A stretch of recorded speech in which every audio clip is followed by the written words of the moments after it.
Hi, I'm Jacob Fry, Mayor of Minneapolis. At a time when the president is attacking our LGBTQ community and trying to peel away rights, I want to make one thing clear. Minneapolis is and will remain a safe and welcoming place. Intolerance and hate, they're just not acceptable. They're incompatible with who we are as a city and incompatible to what defines our people.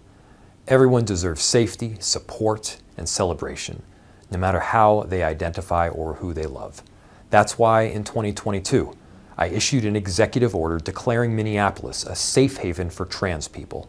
That commitment stands, no matter who's in the White House.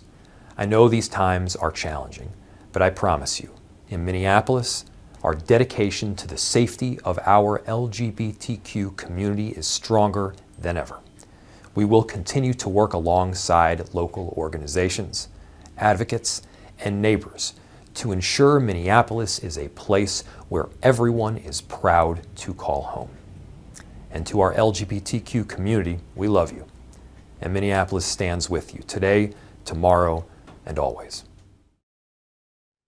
Nroog ni tika teng cha jom wa de chonya ta wa ta che kulumbe huwa mai ko yasin ya wa holu nyalun trong Minneapolis halu cha wa holu la lusun kan hu wa neighborhood and community relations department hui to shat je ha ku lusun kan to pe yang bong blo ya la khamin te current shi nu no pe shi ta sho wa jo ha program lon da ti lo pa chen ten ting lo sa tong jo nya dot dong sing po WIXKEG 就sun jo za ki pu yun to lun trong Minneapolis dong dong da lu che nyot ho lo la nu no pe shi ta za de ko nyo ta cha chang de ko nyo ho lun trong Minneapolis 我哋你摸一叫 neighborhood association 啦，一叫共好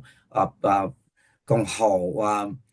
nhau de ta chợ cái nhau là có vô là cái thì cộng đồng rồi là lúc gì cho cái nhau mua cho cộng hậu lúc trong Minneapolis chỉ mua cho gì trong đồng tàu chứ nếu mua đi xa chỗ lúc cộng hậu nhau đó lúc trong Minneapolis là một ba chuẩn thì chỉ có thể trả được ở lý có ta chợ cái nhau tàu lúc trong Minneapolis này lúc cộng hậu từ ba bên sảnh này họ nhau gì có do nhau được có khôn là nhau được có lúc gì cho có một cộng đồng rồi là thêm một thì cái ba đồng lòng là trâu có thì có chuyện nàyกูตัวสตองแต่ด้วยเจ้าอีออเปออชาออยีเปสุนเจ้าอีออเปออชาออยีเปสุนagain ก็เราจะเดี๋ยวก็ให้ดูกูรู้ไปหัวไม้กูสิ่งอย่างนั้นมันจะเราหูเราเราเตาจะจีให้在 neighborhood ซื้อเกี่ยนก็หอหูเกี่ยตัวจังสื่อเกี่ยเกินเกี่ยลาลัวอีปใจอยากเกี่ยนก็หอหูเนี่ยเราจงเป็นเนี่ย plus อยากเดี๋ยวนี้ชิมัวเขาตื่นเนี่ยเที่ยเกี่ยป้าจัวเตาแล้วยังนี่ชิปองมุนเที่ยเขาตื่นเกี่ยหูเรากูยาตัวแต่เราไปจากมุมปลอยยาละขมิ้นเทคการยาหอกูรู้ส่วนการกูว่าเขาหลุดจอตันทอรุ่นตรงมิเนียปจะเทจอเทียจอส่วนการว่าเขาหลุดป้ารุ่นตรงมิเนียปจะมาเทียกีป้าตัวนี้ลินนี่สัตว์ตัวจะกีป้าสมมติเรากูตัวหัวชื่อสังชปลอยยาอีตัวพุ่งยื้อว่าเขาหลุดโอเคยอดที่รู้ส่วนการอียาเทียนี่ยตัว neighborhood support specialist ยอดเขา neighborhood and community relations department ลูกเบหูว่า Victoria นะนี่ยกูอีตัวพุ่งยื้อในตัว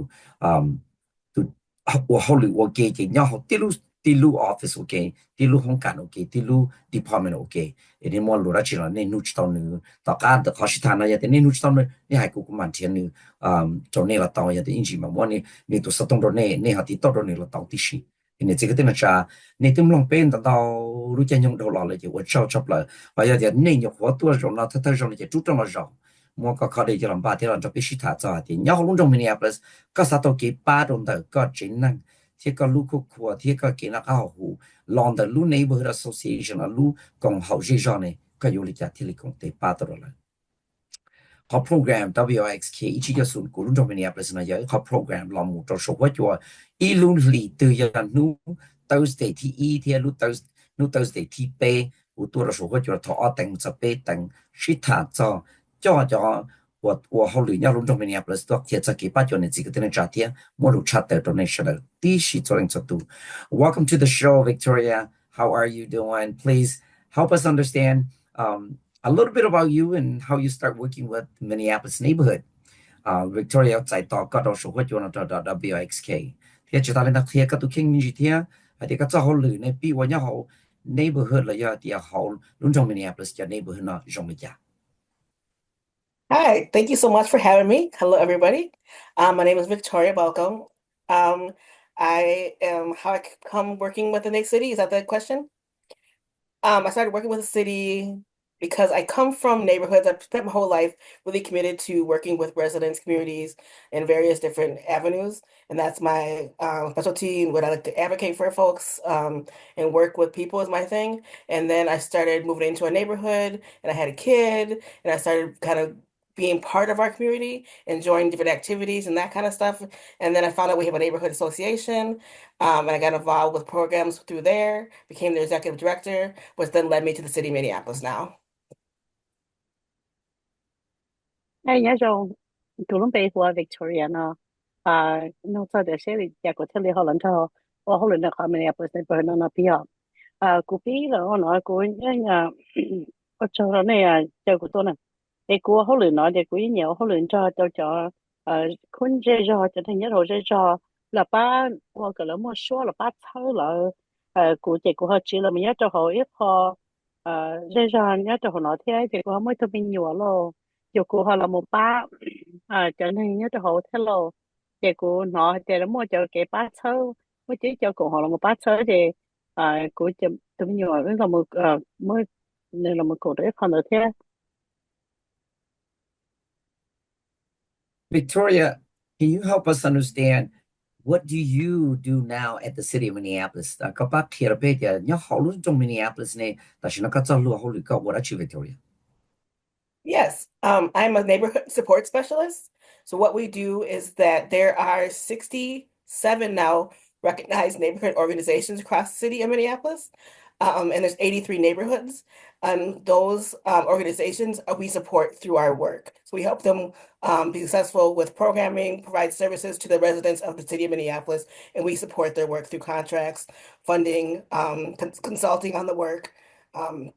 it's being a resource for neighborhoods, organizational staff, and residents to make sure that they're getting their needs met.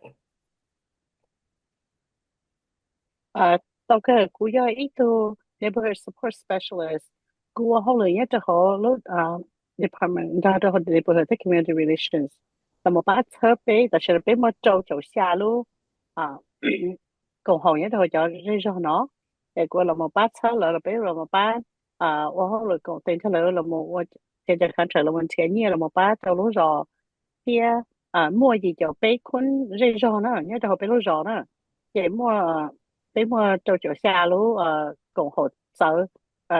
thì đó là một bát tao tăng thời trở nên nhớ hồi cho họ chỗ riêng rồi nữa à là một bát là ô tô chỗ riêng rồi thế là một bát chỗ còn họ bát chỗ họ thế họ lần前一次走路绕thế là bát là前面了thế lần sau là bát rồi trở nên ngày nhớ cho họ chỗ riêng rồi nó. Victoria,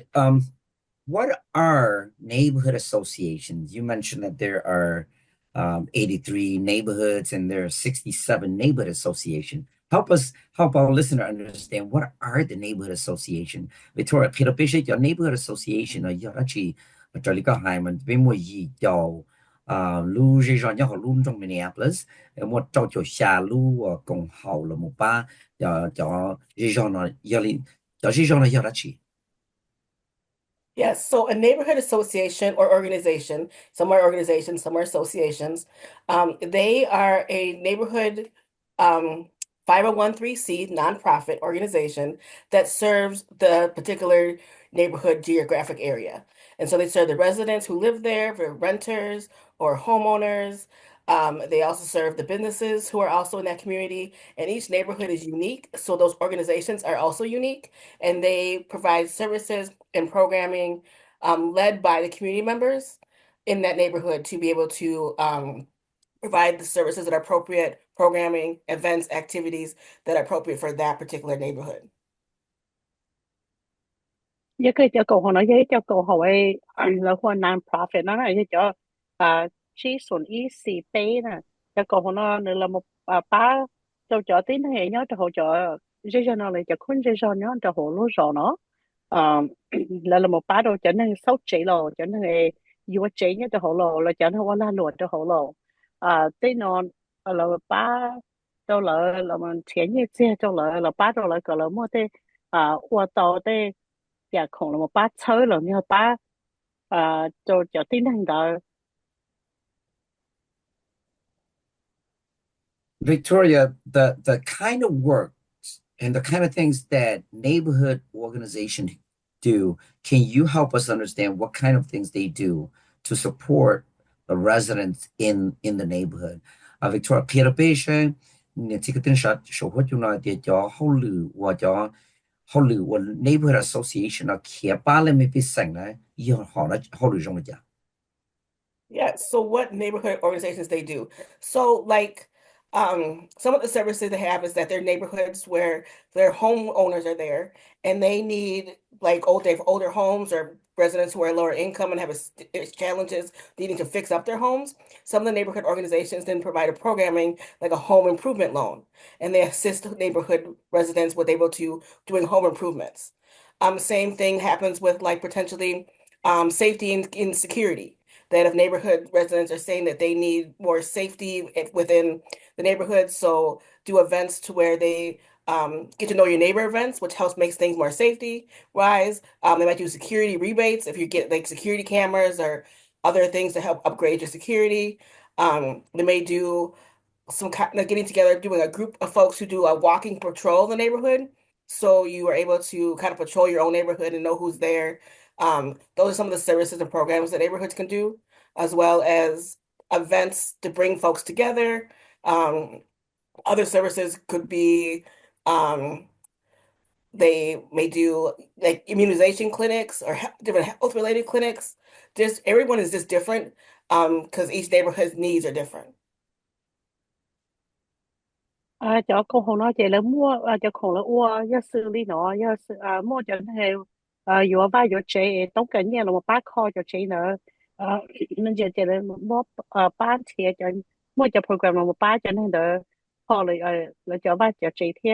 là bá là và cho mỗi cho nhà là ở down payment cho nên là mình vừa chế thế do thì lỡ sai có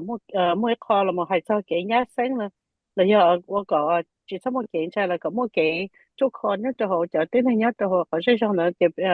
了么一套或 security rebate 那天要能有啊，对公太了就能了把这了，好么个呢了么把着可能天是打理了少了一了啥个么给人家生日就好就了路上上了人家就能天节目一叫那然后了么到。因为给的话的一般见的了认识了要认的là một sai sửa cho nên là thì họ nhớ mua đây lúc cũng chưa được mua đây à đó chỉ mua cái cái mua cho nên là sĩ sầu ok thế chỉ ta lên đó là ít cho là họ mua ít họ chơi rồi nên mua xa cũng chua for immunization nó một bát thì thái cũng cần là tụ khen thế nhớ trong đời cho gì rằng là sẽ lấy tao cần cái bát sâu đi trả thì nếu mua tới giờ không là một bát sâu cái tàu là đi đó. Victoria, help us understand, our listener understand, why should they consider getting involved in their neighborhood associations in the city of Minneapolis? Thà đơn nhiệt chỉ có tên cha nhóm long ta nói thì vì lý do này thì chẳng chẳng hàng cho lỡ và đơn nhiệt chỉ có tên nhiệt trận nhau luôn trong Minneapolis, yêu chuột tao một công ty và họ lựa là giờ bắt chơi là giờ sĩ giờ neighborhood association là cho là một ba đời thế là chuyện này. Yeah, so one of the great reasons to get involved in neighborhood association or organization is that the city of Minneapolis funds these neighborhood organizations that are represented, the 67 that I talked about. So with those funds, those are city funds that are being used to run the organizations. Therefore, you as city residents, the funds are for you, your services, your programming, to important for you to get involved so you are making sure that you have a say as to what the funds are used for, what the organization should be focusing on, what the priorities are, making sure it represents your voice. So getting involved from volunteering or from joining a board, so you are doing the directing of where the services and programming and where the navigating, where the organization is going to go and how it's going to serve the community is really important. So these neighborhoods are community member led. So it's really important that neighborhood community residents get involved. So making sure that those funds are used appropriately and they are used in a way that makes the needs of your neighborhood. Giờ ít thôi kể chuyện chắn sắp lại là một cùng thôi cho cùng hồ nó là chị cho nhiều xe là một xe đâu cho cùng hồ nó giờ lo cho nó lúc rõ mình ép được nè chị cho nhiều xe nó giờ là một bát đó này là mình sẽ kể bát chỗ đó này là một sẽ chỗ để sẽ này tao cần kể bát trong ly trà 那有主到多了么讲天个那路说了就是好那路说就是那个我理解这到给巴了，了么讲就么呢那这里包的谁有么讲你现在实力家有了么把车路认认那鸟着好容易家thế là một sai số hay cái cái như thế nào mỗi cho là một sĩ thứ tốt đâu là một ba cho ta tâm phải cái này tốt là cái ba nhất cho nên lúc này sao là Victoria, what kind of things can people who get involved with neighborhood organization, what kind of thing can they get involved with? What kind of projects, what kind of events are they opportunity for them to get involved in the on the board and and Black Party? Can you help us understand? Give us a sense of understanding so that our listener can understand whether or not they are able to participate. Các here they cho they yang when it's good cha lo get involved là trong tế tôi một công tên đó cho neighborhood association nó là họ tôi một công tàu cho ya đã chỉ xử lý bị chữa thì nhớ họ cho lu board of director họ lu neighborhood association lo là ya cái và công trình họ lu neighborhood association là ya thì cái kia thì chỉ cái tên cha cho lu ya ba cho cái nó cao hữu talk here bên chỉ cái tên cha đó. Yes, so everybody has a talent or a gift or something they can offer to their neighborhood organization, to the residents, to their neighbors. You can get involved in community gardens. There's a ton of different community gardens around the city of Minneapolis that neighborhood organizations run. We need folks to know how to plant, how to harvest, how to educate other people. So if you have those skill sets, definitely come and teach and give your skill sets. If you want to come learn, is a way to also participate in different activities and community gardens and growing and food harvesting. Also, there are ways, as Michael, you spoke to, joining the board. Boards are the ones who do a governing all the organizations. So they are the governing board. And every neighborhood, because it's a 501(c) nonprofit, has to have a board of directors. So getting involved in neighborhood by running for the board and getting elected to the board, then you are a person who then will be responsible as the board to be able to direct where the neighborhood organization goes and where those resources are going. So it's really, really important to get involved with the board. We need really invested community members in your voices. If you're someone who likes numbers, board folks have treasurers and finance people. You can use those skills on the boards. If you're somebody who enjoys putting together events, you have an organizing mind, organize around different issues that are important to you and put events together, or else just volunteer to show up. You're someone just like to greet people and say hi and shake hands and you do events with kids and like to be around children. You could also assist with like family friendly activities. There's a variety of different ways to get involved in your neighborhood. So just kind of what do you like doing, and then bring that to the table. It's a great way just to meet new people and meet friends and connect with other folks. So neighborhood organizations will take any and everybody because everybody has something to give. cái phần nói cái có đến này cho lưng cho tụi nhà mua nhé họ cái là báo lại cái là kinh của xử lý bây giờ cho dây cho và tế nhớ rồi bây giờ dây cho này giờ đến từ báo cho lô là báo là một đây đây rau lô đây là một khi nên cho nó lô để tôi cùng tôi kia thế họ giờ họ đến đây xã giờ ít tuổi xã tôi cỡ là tôi cùng tàu tới xí thế chỉ ta lên được số trợ lý có hai mấy cái đó là mình cùng thấy cho board nó để thế này cho giờ là một chưa sai số để cho mỗi cái như thế xử lý trả nè giờ để này nhẹ lấy rồi nó để mỗi cái này là một chưa sai số cho như thế hoặc cho treasurer rồi là cho sai số như thế finance giờ này nhẹ là một ba rồi là một nhẹ nó cái đây nhà khổng lấy cái công trình đây là cái này là một tàu tên tờ như này nhà tên này nhà hai lô số là này tôi nhà là sắp bài năm lô là tôi chỉ là kia này giờ này nhiều hậu luyện thôi mình nhiều dầu là chỉ tôi cũng cho tên đó chỉ tạo lên là xí này xã là một bát sơ tôi chọn cái phải hai là cái nhà khổng nó chỉ mua là một bát tôi chọn nâng chỉ nâng là này tôi cũng tàu tới xí thế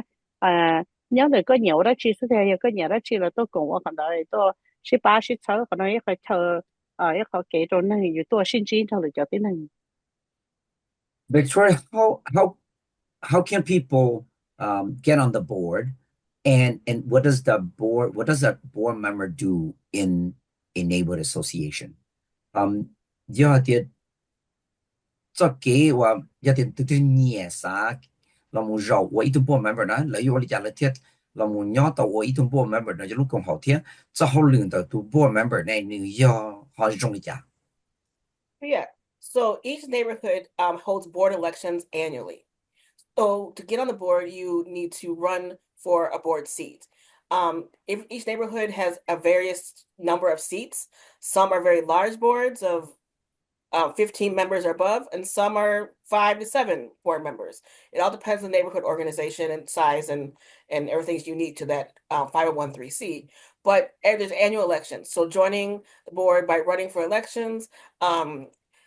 bringing your skill set. There's different roles on boards. There's like the board chair, the vice chair.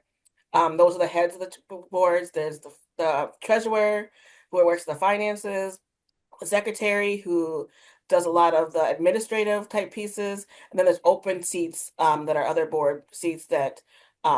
members can fill. Sometimes you can sit on the board for various different lengths of time, but through the city, we can't have board members spend more than 6 years consecutively on a board because we want to make sure that the board opens up for different energy for more residents to be able to participate. But through board elections is how you can join a board. And the board actually, what boards do is that they govern the organization. Your role is to be the governing body that leads the work for the organization to make sure it is adhering to the legal requirements that are needed for the finances and the taxes and nonprofits and accountability to the funding sources that they're getting, but also making sure that those things are meeting the needs of the residents. Thế cho lúc bố nó là mua là lúc cô hồ nó là mua cái kho kể là lòng sản bà bỏ bà rồi cho tiếng nữa đây là một theo qua tôi thông qua member tới trong bố chỉ mua legal chỉ lên trò sổ rồi tới chơi mua chỉ trò xa lên rồi chua khó cổ hậu nó chơi nhà cháu nhà nhà mua kể kể xuất sáng cho nhà cho nên cho kể này báo tôi kia tôi báo và cho mua cho position xử lý tụ chia rồi rồi tụ nói chỉ là đi tụ bắt hàng chỉ mua đi tụ lòng bắt hàng rồi mua tụ tụ nhẹ rồi mua tụ chưa sai sửa tụ cho nó đỡ sau đỡ chơi kia rồi thì chỉ đạo viên là sẽ chọn một lần đầu cho trong ngoài là chọn một khí cho ý cho bố mẹ bảo là một cùng con gà cho tiết sĩ thế thì muốn đâu họ kể đây là một tổ họ mua nhớ được trong đó sẽ là họ là một quan đầy một lý trà mua ý cho cầu họ cho lỡ nhá cho lỡ là một họ là thế là một quan lan rồi nhớ cho họ thiết họ do để ít tu tín này nó nhớ cho họ luôn trong mình để bảo ít tu tín này do chủ tôi chỉ bố nhớ cha trâu lúc xong ok nhớ là với thùng bò nữa để tôi lên đấy thế thì cho tàu rồi sẽ họ trâu lại cho tín họ cũng là một gà là một ô trâu thiết họ cho lúc lúc họ lựa chọn để cho bò nó chỉ đợi là một chữ sai sửa lúc cầu hậu để là một sai sửa cho hai tiền sẽ tên như thế này mới sĩ cái thứ tống trợ để họ kể tống cả là cho được giờ cho tín này nhớ cho họ lúc sẽ chọn đợi để cái ô trợ để cho cái của mày lấy chủ tàu là một ô. Awesome, Materia. I was looking at the city of Minneapolis neighborhood association get involved, and you talked about board elections. There's the opportunity like the Partnership Engagement Fund and Neighborhood Day. What is Neighborhood Day? I mean, if I live in a resident, if I live in the city of Minneapolis and my neighborhood is having a neighborhood day, and I want to be part of it, what is it? Can you help us understand what is it? Và ta chỉ thả cho để nhau hậu cho cùng hậu ban 50% hậu trong Minneapolis để cho gì cho bên nhau nếu mua tranh nhau là dù là một the board member lo nếu cũng mua cho partnership engagement fund thế chỉ ta lên there neighborhood day thế có thả trên neighborhood day nó do đó chỉ do thì dù nhau hậu luôn trong Minneapolis sẽ luôn dễ dàng đó mua neighborhood day dù luôn neighborhood là dù luôn dễ dàng dù nhau và tí thắt cho nó ok là họ mua nó thì dù dùng đi chả thiên họ bắt tôi dù đi chả à cái đó nhiệt sự cái tên chả bây giờ. Awesome. Yeah, thank you for bringing up Neighborhood Day. That's very exciting. So yeah, Neighborhood Day is a day, it's an annual day in the city of Minneapolis where neighborhood associations across the city, so there's 83 neighborhoods and 67 neighborhood associations, we encourage them to host an event or board election on that one day. And that day this year is May 3rd. This will be the fourth year in a row that we've done Neighborhood Day. So it's exciting. Each year we get more and more neighborhoods participating. It came as a council directive from the city council that they wanted to have all neighborhood organizations that the city of Minneapolis funds to have a day where they hold annual elections.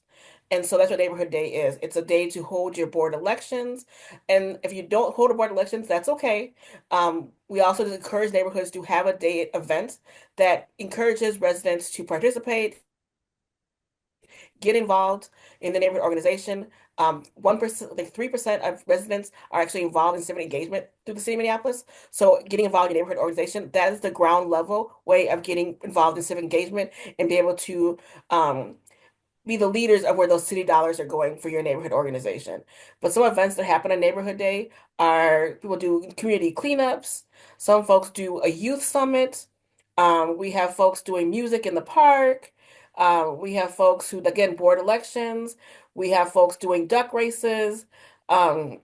some folks do a day of it's time to start planting the new community garden. So it's a day to start cleaning out the old garden day and doing rebirth, kind of refresh, rebirth. It's just a great day that all neighborhood organizations get the residents involved and then celebrate the wonderful work and the residents of the neighborhoods across the city of Minneapolis. Họ nói thế họ trong trong trong sẽ có hai là một hai trăm này bữa hết để sau đó giờ chủ sĩ trong lúc chỉ thì mình thiết bé nè nhưng mà gì cho bé lúc này bữa hết cho xa cho cộng hòa nhất cho họ nếu này bữa hết để nó thì giờ ít nếu để bé xã có tan hỗ trợ nên nhớ cho cộng hòa nó là mộtตัวเราคอยเก็บปอมบาตัวเราจะบ่นะแต่สิมันก็ชิตาวันนี้เราจะเตาเทียจะช่วยชงเลยยังมั่วจะ nâng nhá in thì cho nên bữa nữa lấy nhà tôi cũng tàu rừng là thế thế nói giờ lấy giờ chỉ lý lấy giờ là mua cái kho cái là ôi kho cái chỉ là một bát đâu cho nên cái chơi cái lấy cái hay qua tàu cho nên mua xe là một cụm cho thế làเขาใจnó chỉ là theo đi cho nên là theo đi tuần chỉ tàu là cho thấy cho rồi giờ thì giờ là chỉ qua có mónนู้นแต่เราบอกมาเราไปใส่ก็ là tan cho cộng hậu ấy nhớ cho lúc rõ nó chỉ tàu chạy như thế nó đỡ lên thằng Minneapolis là cái sai cái là món nấu nào chưa sáng cho ít nấu đồ lại là một ôi có cái cho nên tôi xin chỉ là cái cho là một cho community clean up ra sự đây là tôi ship bắt tôi là nó dễ cho là cái cho là họ mua cái youth summit cho đùa lo cái cho là mua một cho nhà nó ở ban đùa tàu ban đùa tàu park loอย่างนั้นมั่วเก๋เรามาป้าตู้ติ๊กเก๋เราเราเนี่ยอีนู้เออย่างนั้นเดี๋ยวกงเราหายเคลียร์เราเลยเลยอ้วกก็จะตีในเนาะจะหัวใจใช่ไหมตัวชีกงเตะอ้วกเก๋ Victoria, I thought I heard you say one of the events is duck races. Can you help us understand that? And what other events are happening this year? Cũng nói rằng cái điều chỉ sinh cho ở đây là nhà là kia là nhà là ta tham gia đến gì thế chỉ ta lên đó cho cái lò gì xong nó này hay rồi đi làm gì thế? Yeah, so I can't remember right now what the neighborhood does it that does a duck race, but they do it every single year, and it's like this humongous event where they have ducks they put into like the river, and they do this whole duck race. I think maybe it was a lake, it was in Nokomis, and they do like a duck race with all these crafted ducks that are not real ducks, but like made up ducks, and they do this like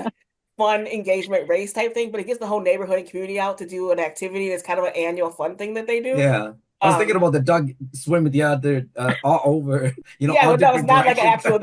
real ducks. It's like paper ducks and plastic ducks. It sounds really interesting. Yeah. I won't mind buying a duck and bring my duck over, but yes, sorry for the interruption. But that's what that is. They do that every single year. And then you asked what other events are happening. Is that what your question was? What other events are happening this year? This year, so Loring Park, Citizens for Loring Park is hosting a World Music Peace event in the park. Different musicians from all over the world coming to Loring Park, and community can come on out and listen to the different various world music, and it's a peaceful place and healing spot, and to celebrate different cultures. Um, there are some tool swaps where folks like do the gardening tool swaps that are happening. People like to do that. So if you come to a location, I think it's Falwell neighborhood, where they have all kind of they have tool swaps that you can come and bring. If you don't even have tools to swap, you don't have to bring anything. You can just come get tools if you need something. So there's tons of different tools to help you with your gardening. They have plants, they have seedlings, they have folks who are really great with gardening and that kind of stuff to give you resources. So those things are happening. Let's see what else is happening. There's a few other things happening. I'm just trying to remember real quick what is going on. Board elections again are happening across the city. Oh, Bryn Mawr neighborhood is doing a festival of garage sales. So the neighborhood gets flooded with, folks coming down to shop throughout the neighborhood, and residents all open up their garages and do garage sales for the neighborhood. What about the farmers market? Yes, farmers markets are happening. So those where people can come down and get food that the neighborhood organization has grown, and sell to the community. Tingletown also is doing a garage sale. Um,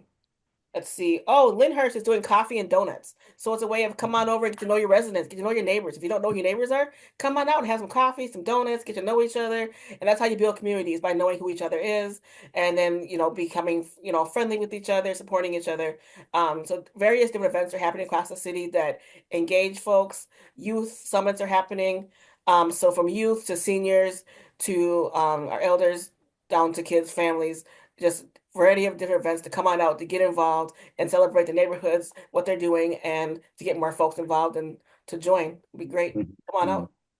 Awesome. Thì only của nó có hai chiếc thôi thôi mới cho là một chiếc sành thế à giờ cái khả năng bé mấy con sẽ xong bé ua nhớ tao tới nó bà đây lo cho cái giờ được không mà sao khả năng ít thôi lo chỉ sáng lo này tôi sẽ cho nó chơi cho ở đây tiền cho oi là ua sư đó là hai cha để lựa nhà thế mà lựa nhà đó chỉ bé ua thế nó chỉ nhớ cho tao Loring Park nó giờ ít khó mấy hoa có road cancer nó giờ là mua cho nó nghề cho mình là này tua cho lựa chọn chơi tua nè tôi thấy lựa chọn cái chơi tua là tôi được phải chơi tua họ tôi cũng qua tàu ban cho lần đầu như vậy cho đỡ thế là tôi tới họ kể tôi này tôi nhỏ ờ ờ bá cái bá tàu tôi lại thiết tàu nó mà tàu họ hay năng là tua nhớ tàu họ thiết Stalin đã xứ mỗi cái nhớ tàu tàu phao vào neighborhood là mỗi cái chơi vậy có mua tới khủng ở tế thì có cho mua để nó ship bá ship lồng ship bảo này ship bảo tới khủng ở tế ở vào tế rồi rồi muốn cho cho nó rồi cho you ship rồi giờ để một bá một sẽ bá lồng cho được thôi giờ một cho tới cũng lồng nhớ cho tầm bề mỗi mỗi cái chơi giờ cái chơi bây giờ một mua cho garage sale cho nên sẽ tụi nó hiểu là một khi là cho garage chơi mua lần là mua là cái khủng nhất cho hồ sơ chỉ ta lên đó là mua tao farmers market kia lần và đây rất mà nó cho nên tôi nó kia họ nhớ cho là có cái phần nhớ cho là có cái nhớ phần đấy họ lấy mua thằng mấy thằng farmers market nè thế lúc đó thì nuôi nên tôi bỏ bà cho cho cái chơi đó là cho chơi ra đó giờ ít nuôi rồi tin nên tôi sẽ cùng ok tôi sẽ sâu ok cho lúa rồi cho lẩu rồi cho nên sẽ tổ tôi sẽ ok trong xe thì sẽ cùng ok. Victoria, I was looking at I was duck races at Kenosha County, and it looks really fun if that's something that could get going at our neighborhood association. So I'm just putting a smile on. She said, neighborhood association.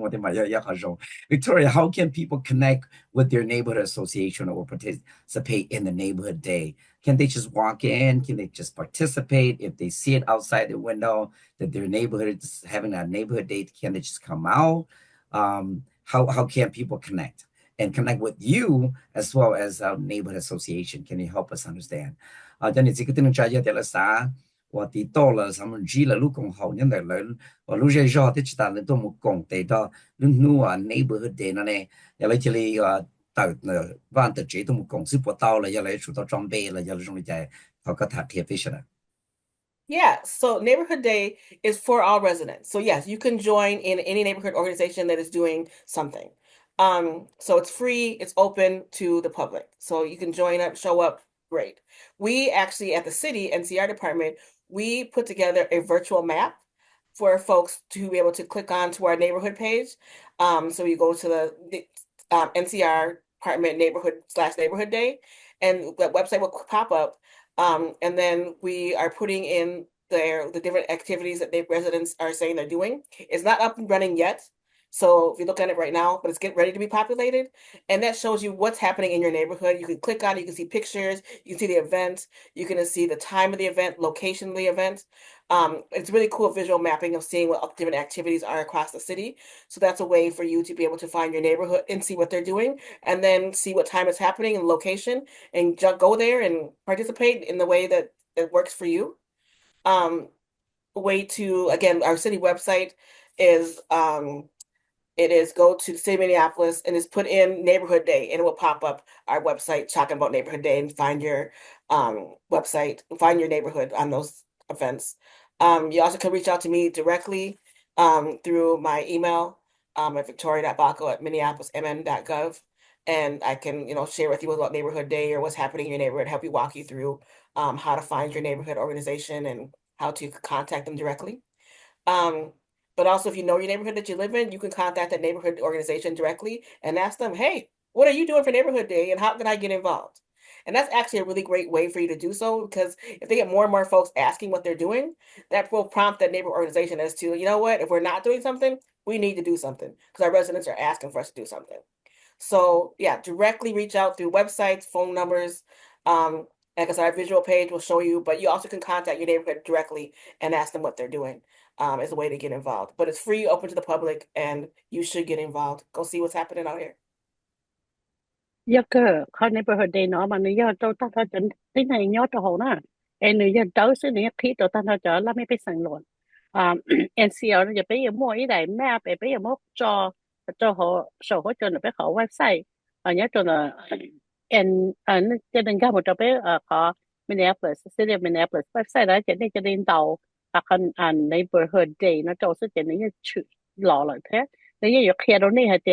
đó chỉ chủ sĩ thầu lúc sĩ hội tư lúc sĩ hội nhớ được phải chơi tư cho nênถ้าเลย包hay thìเขาnói nếu chủ sĩแต่sĩ nó trong lúc sĩ hội nó nhớ được phải chơi nó chỉ tại lên nó sẽ là này thì tao cú thia này sai nó tôi là cú tao Victoria Balko Minneapolis MN.gov là tao thia chỉ tại lên nó sẽ là này thì tao cái chỗ cổ hòn đó dân trái gọi là thayเลย包hay thì giờจะไปชิมพวกนั้นชิมอะไรไปชิมป้ายแต่ยังอะไรชิมนะ前边主动把的去了么我呢？在那是说东路了，要是了哈website 目的到了来的呢，在那在你就你要到的从那这到那没被省了就好，懂懂。Victoria, thank you so much for joining us. And I know you're super busy and working with all of these 68 plus neighborhood association coming out on Hmong Radio WXK. Greatly appreciate, love the information that you share with us, especially about the duck races. So thank you again. Enjoy the rest of the day. See you next time. And we're in office perhaps tomorrow. So All right. Thank you so much. Thank you for having me. Thank you. Thank you. Thank you. Yeah,我做play 到 Victoria 嗰陣都講到說乜咗啦，都咯，俾佢睇咗下啲，如果我哋啲講地道，到就 neighborhood association 要輪到 Minneapolis，啲事當然我做到冇辦到齊路。Thank you so much to Sister Ba for always excellent interpretation. Thank you so much. Have a beautiful, awesome the rest of the day. Take care. 你這個地方就冇得錯，必須他們去做。係啲有我哋家啲工地當咗到Minneapolis 有些咗有工好辦嘅幾個定價，可能有 Victoria 有到Minneapolis 你有到 neighborhood support specialist 有到好古路空間啦，有俾路空間順間或 neighborhood community relations department กูตุสัตว์ยาเจ้าอีอไปอาชาอีไปสนเจ้าอีอไปอาชาอีไปสนไม่กูยาไปชออไปวันวินาทีจะจะหลอกกูมัวอไปหลอกลูชาติผู้คนที่ก็ต้องจ่ายจะไปมองจะไปเศร้าไปขอสัตว์อยู่เนาะชาติมั่งเขาที่แต่เป็นยาอไปวินาที So next we are going to hear some quick updates, maybe a minute or two from our local state and county electeds. First, we're going to hear from the mayor of Minneapolis. Please help me welcome Mayor Jacob Fry.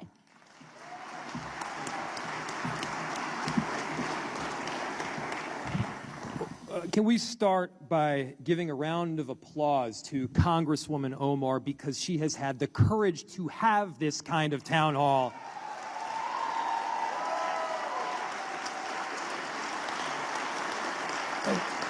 Far too many have not had the guts to engage during times of chaos and crisis, and I want to thank her for doing exactly that. Thank you, Dr. Palmer. Thank you to the Washburn community. Thank you to the city of Minneapolis broadly, and thank you to those that are standing here behind me.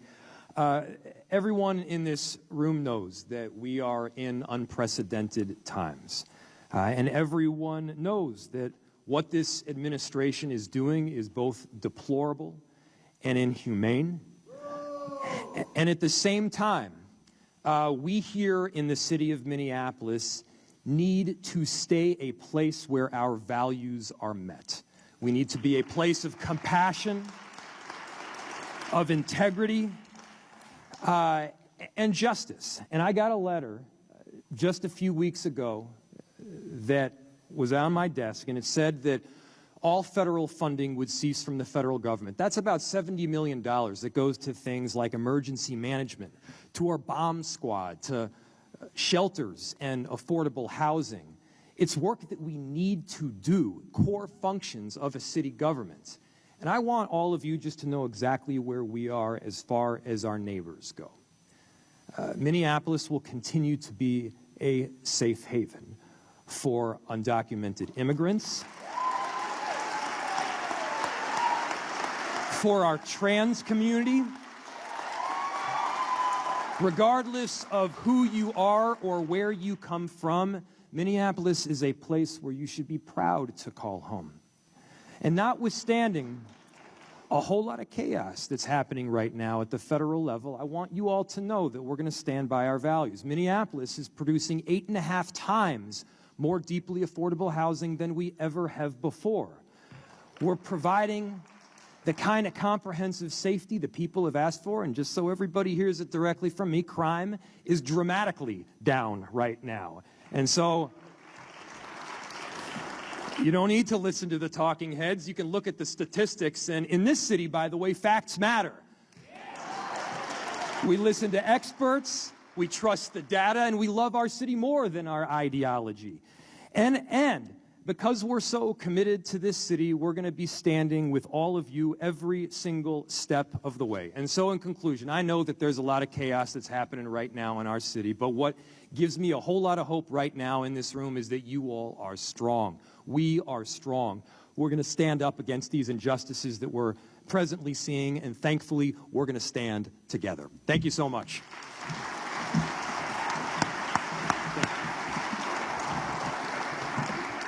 Thank you, Mayor, and that is right. We are better together than we are divided. Nhớ rằng là gì tin anh cha trong một cái chuyện nhất là vào trên lúc này lúc Thursday lúc lâu thì đi về trong phần này của chị lúc nào biết thả ra thì vô đi giá có thể cùng tệ tàu cho và cho cùng hậu 30% họ luôn trong Minneapolis cho gì rằng để nền nhỏ là nhau luôn trong Minneapolis nếu mua gì cho về lu gì rằng họ luôn trong Minneapolis nếu mua trong chỗ xa luôn neighborhood association là cho cùng hậu 3 như chỉ cái tin trả 30%.